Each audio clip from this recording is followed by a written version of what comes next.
Good morning. Paalis na. Papunta na po ako ng airport. And then,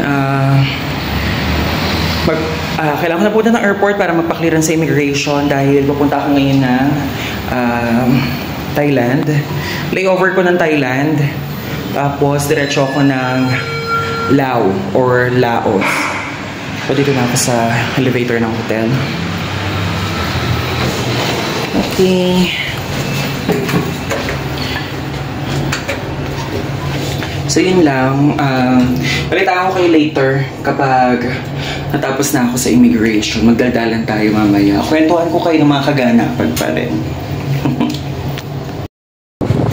Okay, nasa tuk-tuk na po ako. Tuk-tuk ride. Ayan, papunta na ako ng airport. Paglabas na naman ng hotel ko, may tuk-tuk na. Kahit naman sa lugar, may tuk-tuk dito sa Dompe. Bakit ako sa inyo nakita siya?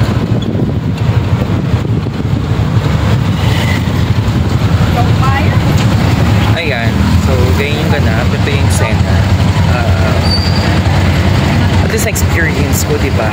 Susulit na sulit yung tour ko sa Cambodia. Kasi ito naman yung mga gusto ko talagang gawin. Gusto makita, gusto ma-experience. Lalo na yung Royal Palace.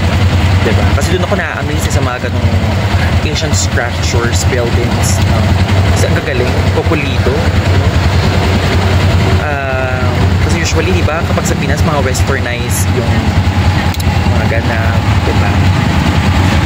Saan lang ba tayo may mga ganon? Binondo, diba? Pero, minimal lang doon. Pero dito talaga, vocations.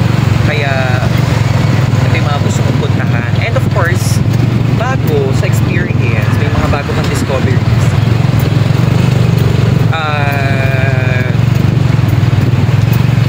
Bagong tataktil sa passport, diba?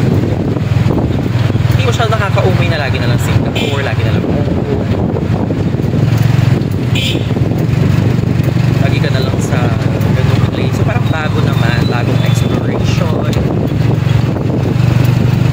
Kaya nga sabi ko, create, discovery. Masarap. Worth it yung mga gastos ko. Sa aeroplano pa lang, diba? Kano yung nagastos. Pagkain pa lang din, diba? So, worth it. Worth it ang Cambodia. I-check ko siya. Para ka lang din nasa Pinas. Pero syempre, iba pa rin yung touch of Cambodia. Hindi lang sa lengguwahe, hindi lang sa mga street signs, sa lifestyle din. Presto, sarap po hangin. Mas malamig pa ito sa lamig ng airport. Pupunta ako ng ng airport. Tapos chikahan tayo doon. Hello! So, nandito na ako ngayon sa Gate 4 ng Cambodia International Airport. So, na-clear na ako sa immigration. Okay na. Tawag dito. Ay, pagod ako. Nakakatakot yung mga immigration sa Cambodia. Hindi ako makapag-react ng malala. Anyway, tahimik lang ako kasi tahimik yung mga tao dito. Hindi sa salita, hindi papansin yan. Walang maingay, hindi katulad sa ibang airport. Talagang may dadaldalan yung ibang mga foreign people. So, ayun na nga. Makwento ko lang. Alam mo ba, ang daladala ko na for 2 nights ko na Cambodia, ang daladala ko ay $200. Alam ko naman may susobra talaga doon. Kasi gagamitin ko na rin siya sa Laos. Gagamitin ko na rin siya sa Vietnam. So, ngayon ang eksena. Chinek ko ngayon, no? Sa lahat ng kinain ko, tuk-tuk and tour, ang nagastos ko lang is $39 kasi meron pa akong $161 dito. So, ibig sabihin, for 2 nights na mga ginastos ko sa rides and everything, lalo na sa tour and pagkain, ay $39 lang. So, kahapon Bumili pa ako ng pagkain, no, nung gabi na kumain ako. So nagbayad ako ng $5. Tapos sinuklian ako ng 12,000 Cambodian money. Equal yun sa $3. Kasi $2 na naman yung kakainin ko. So ngayon, yung Cambodian money na 12,000 nasa akin. Hindi ko mabayad sa tuktok. Kasi ang natitira ko na lang is $1. Tapos puro tig pa $5, $10, $20, and $100. $5 yung tuktok. Kasi $7 siya. Tinawaran ko ng 5. Ihatid ako. Sabi ko kasi solo lang naman ako, hindi ko na marerentahin yung ganun kalaking tuktok.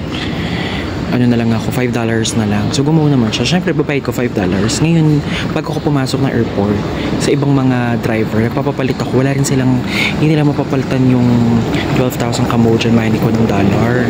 So eksena, pagdating ko dito, pinapalitan ko na lang siya ng, hindi daw kasi sapat yung $12,000 para sa 12,000 Cambodian money para daw sa $3. So parang minimum nila dito pag papalit ka $10. So sabi ko sige, yung 12,000 kong Cambodian money papalitan na lang ng Vietnam dollar. So napalitan naman siya.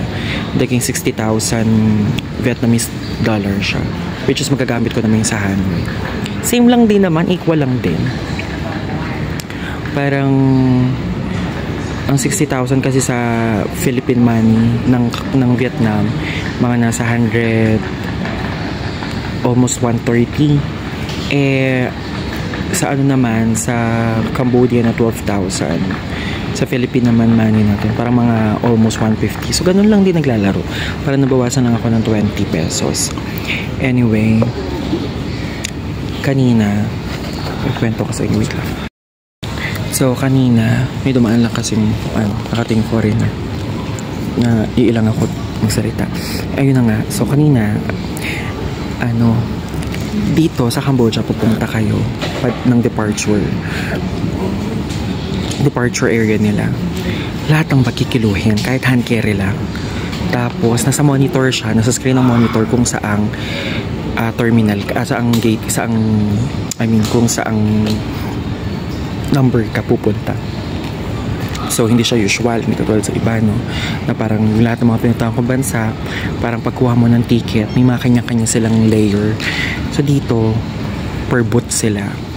So, yung napunta sa akin, ang AirAsia ay number 42. So, dulong-dulo pa siya. 42 yung booth number. Sumunta ako sa booth number. Kinikilo lahat. Naka-hand carry lang ako. Alam ko yung hand carry ko. Hindi siya 7 kilos lang. Kasi, galing ako ng bahay. Alam ko, 9 something na to. Sooner, syempre hindi makinikilo sa Pilipinas, palabas. Pagdating ko ng, paglabas ko ng Indonesia, hindi kinikilo. Pagdating ko ng Malaysia, papunta ditong Cambodia, kinikilo dun. Tapos, ang ginawa ko, inipit ko yung paa ko para lang makilo siya. Sobrang lumabas lang siya ng mga below 7. Kasi inangat ko yung paa ko. So, hindi nakilo lahat yung buong bag. Tapos naman dito, huwag nyo itong gagayahin, ha. Ano lang to. Dito, hindi to lahat nangyayari, ha. Kanya-kanyang to, ha. Kung baka naman mamaya, isipin nyo, tuturo ako kayo ng pambobogus, ha. So, ganito na nga. Nung kikiluhin na siya, umalis ako ulit. Kunwari may kukunin lang ako, nasa CR ako. Iniwan ko yung bag ko sa may area ng mga upuan. Okay, sabi ko yung gagayahin, ha, kasi minsan yung iba nasusuksukan ako ano yung bag, lalo na walang locker yung bag ko. Huwag yung gagayahin, ha. Nagkataon lang medyo matapang ako for today's video. So, yun ang eksena. Iniwan ko yung bag ko, tapos dala-dala ko lang itong bag na to. Ito lang, dala-dala ko lang siya. Tapos yung tubigan ko, ito lang, tubigan ko. Hindi ko dinadala yung sa Starbucks na nakuha ko kasi medyo maliit. Ito, maraming tubig na malalagay. So parang kulang pa sa akin. Parang pangkapi-kapi lang talaga yung sa Starbucks na free tumbler nung January na nakuha ko. So ito na yung dinadala kong tumbler ngayon. Eksena, lolo mo, pagka iwan ko, takbo agad ako. So, dalawa na lang natitira. So, sa dalawa natitirang yun, tinawag na yung isa. So, waiting na ako.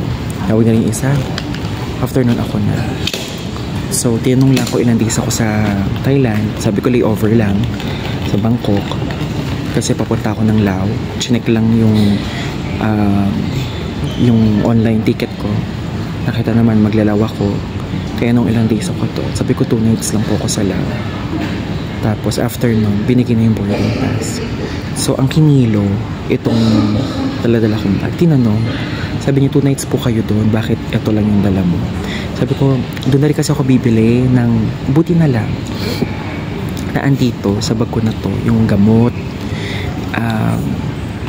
ibang gamit ko na importante nandito. So sabi ko, bumibili na lang po ako ng damit. Tapos, iniiwan ko na lang po dun sa hotel. Like, bibili lang ko ng 1 piraso kasi na po yung gagamitin ko. So, itong suot-suot ko na po ito, galing pa po ito ng Pilipinas. So, gano'n na Excel. So, after yun, okay, thank you. Tapos, kuha, pack. Alis ako doon. Pag alis ko, medyo nakakahalata kasi yung dito, nakakalata yung security dito sa airport. So, parang, huwag iiwanan yung bag nyo kung saan. Iniwanan ko yung akin. So, parang hindi ko mahalata. Nagtanong ako. Sabi ko, kung saan may money exchange. Kung saan ako pwede money exchange ng Cambodian money ko to dollars. Tapos, tinuro sa akin. Sabi ko, okay. So, dun pala. Kasi hindi ko siya makita. Kaya pa ako paikot-ikot. Kaya may lang. Diba? So, 8:30 yung board ng aeroplano. So, 9:10 ang lipad namin. Ayun, balitaan ko na lang kayo later. Tsaka-tsakahan tayo mamaya.